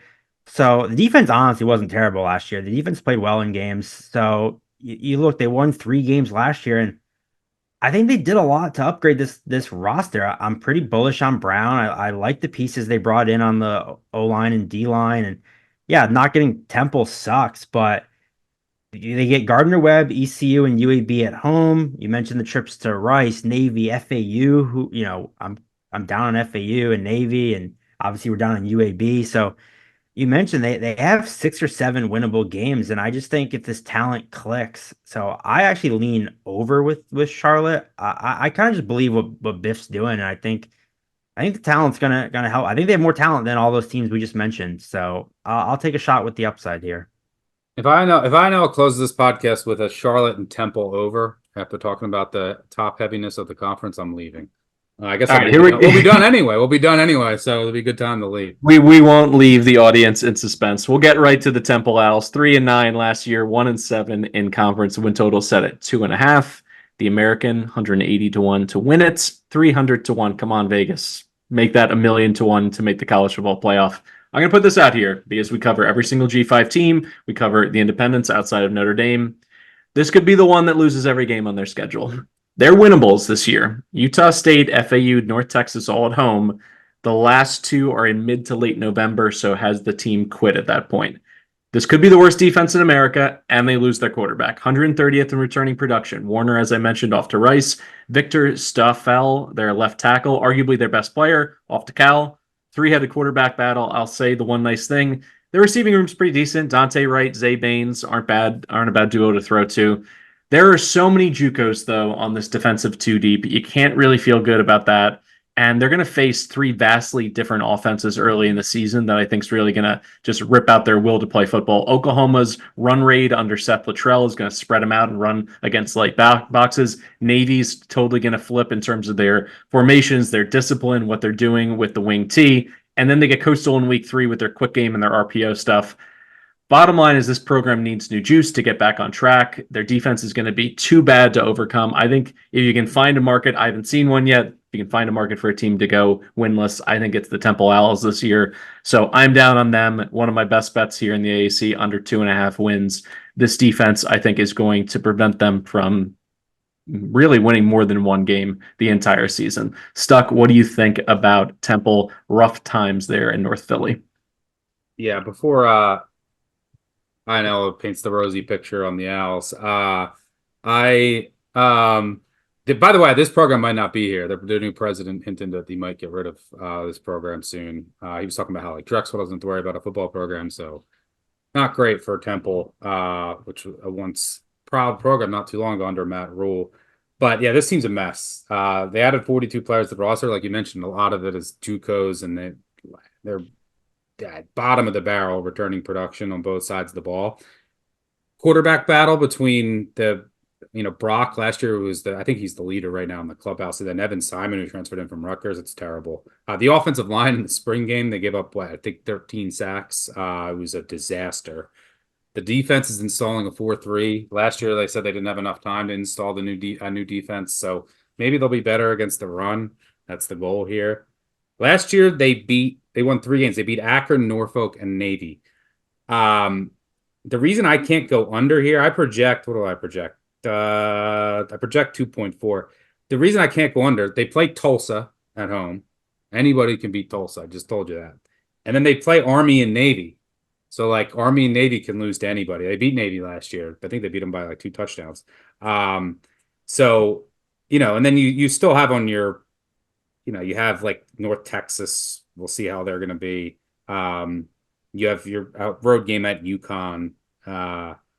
So there's Utah State at home. It's not totally lost. So I don't know. There's a couple winnable games. If I had to bet it, I would bet under. But having 2 service academies on your schedule really throws a wrench into it to go under the super low. So I'm hoping they beat Tulsa for my Tulsa under at home. Week 7. Let's get it done, Drayton. But this team's a mess. Just, don't put your money on them many times. Don't bet them plus 42 in week 1 against. Wait till they give up a touchdown in the first play, then just bet them live at a better number if you like Temple. Yeah, what a shock. Stucky Switzerland over here with another pass. Have you given out a bet on this whole show? Yelling at me for over. Tulsa under, ECU over, and USF under. And then I'm going to put you 2 in an Oklahoma drill before this episode is over. I've given out more unders here than Stucky. Yeah, obviously Temple's going to be horrific.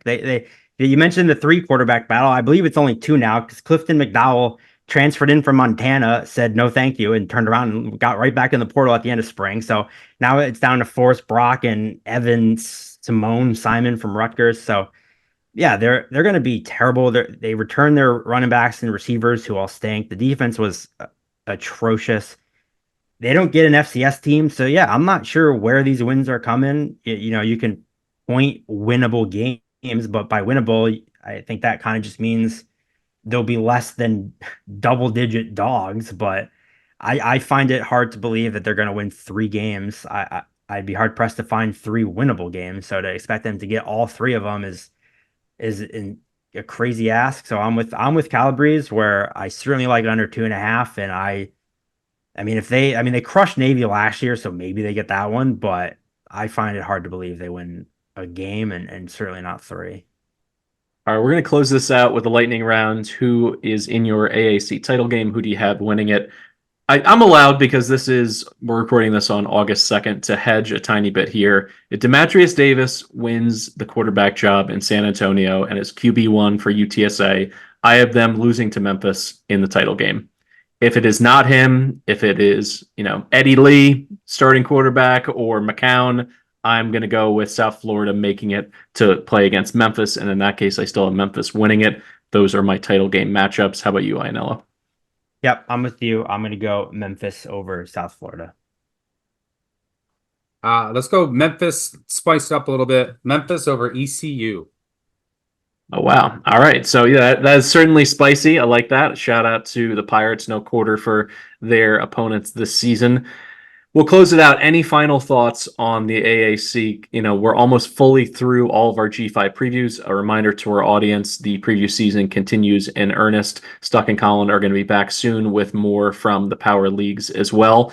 And a special reminder, BBOC has its own YouTube channel now, where you're going to be able to get these episodes 36 to 48 hours before. So if you're listening via podcast right now and you're thinking to yourself, man, I wish I had heard this a day or two ago, go ahead and subscribe BBOC at YouTube. You can just type it in BBOC Sports Betting. It'll take you right to it. Make sure to like, subscribe, tell a friend, tell an enemy. You know how we do here on the podcast. Final thoughts here in terms of where the AAC fits into the landscape of the group of 5. I'll start with you, Ianella, with an open-ended question.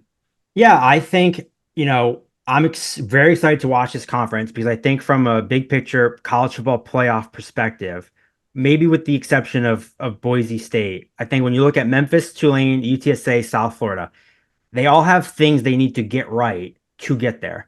And I think whichever one gets it right and wins this conference is in the best position of any G5 league to beat a Power 5 team in the first round.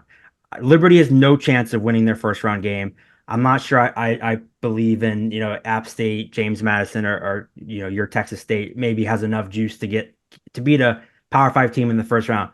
But I think if, with Memphis, Tulane, UTSA, South Florida get there, it means they fixed what they needed to fix. If Memphis fixes the defense, they have the offensive upside to pull off an upset in that first round.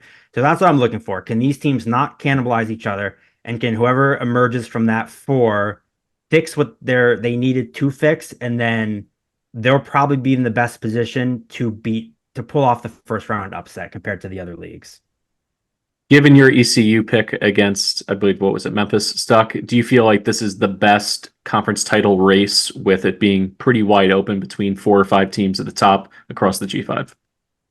Yeah, I think this is pretty wide open. It'll be fascinating to watch. But the only team that I think has upside to win a playoff game would be Memphis. UTSA, what Eddie Lee Marburger is going to go in and win a college football playoff game. Don't see it. Tulane, I don't think they're going to have enough wins to get there. USF doesn't have the defense yet. I think we're putting the cart before the horse a little bit with USF. Memphis is the only team, I think, with that upside. If they can win the conference championship, go 11-1, win the AAC, get into the playoff, which would mean, and the reason why this is so, I think Memphis is clearly the best team in this league. But what makes it interesting is all their tough games. They play off the top of the league on the road. And if Memphis does make the college football playoff, what does that mean? That means that, they have the money now. That means that the investments that they've made on the defense have panned out, because the offense is there. And if their defense improves, then they're a team that definitely can give someone a scare in the college football playoff. For Stuckey and Mike Ianello, I'm Mike Calabrese. This has been the Big Bets on Campus podcast presented by BetMGM, the Group of 5 deep dive preview of the AAC now in the books. That means we have one left, the MAC on deck. Be sure to be updating your feeds and subscribing over at BBOC's YouTube channel to get it as soon as it drops. Thank you so much for listening, and we're almost closer. We're one step closer, I should say, to week 0 and actual pads popping and bets being placed on college football. Looking forward to it.